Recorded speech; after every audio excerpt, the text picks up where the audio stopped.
Welcome to Pinky lifestyle. आज बहुत दिन पर महुराली माछ मिली। फ्रेश महुराली माछ से पुणी जीवंता अच्छा। चलते ताहले आज माछर पत्रपोड़ा रेसिपी प्रस्तुत करवा।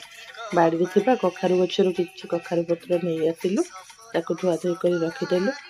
भल भाव में माछ को सफा करदे से लुण हलदी गोल कटा कंचा लंका कटा रसुण जीरा सोरिष अदार गोटे पेस्ट सोरिष तेल आंबुल दे भल भाव में गोला गोली कर कखारु पत्र टूथपिक मध्यम सील करदे जमी बाहर को न आसो से भाव में टूथपिक मारिबा।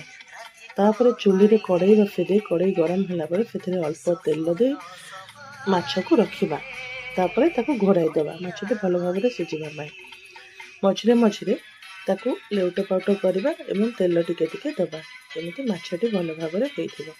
किसी समय पर आपणकर प्रस्तुत हो माछ पत्रपोड़ा रेसिपी। चूल्ही रे पोड़िले भी भल लगे जेहेतु चूल्ही रे पोड़ी है ना आम कड़ई रे सेकी देचु।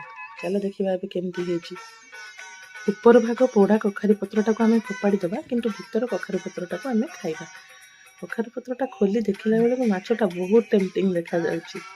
गरम गरम माछ पत्रपोड़ा सहित पखाल खाइबा बहुत मजा लगे। थरे एभली बनै करी खाआंतु देखंतु कि टेस्ट है। आम चलू पखाल सहित पत्रपोड़ार मजा नेबा पाई। रहिलु। जय जगन्नाथ।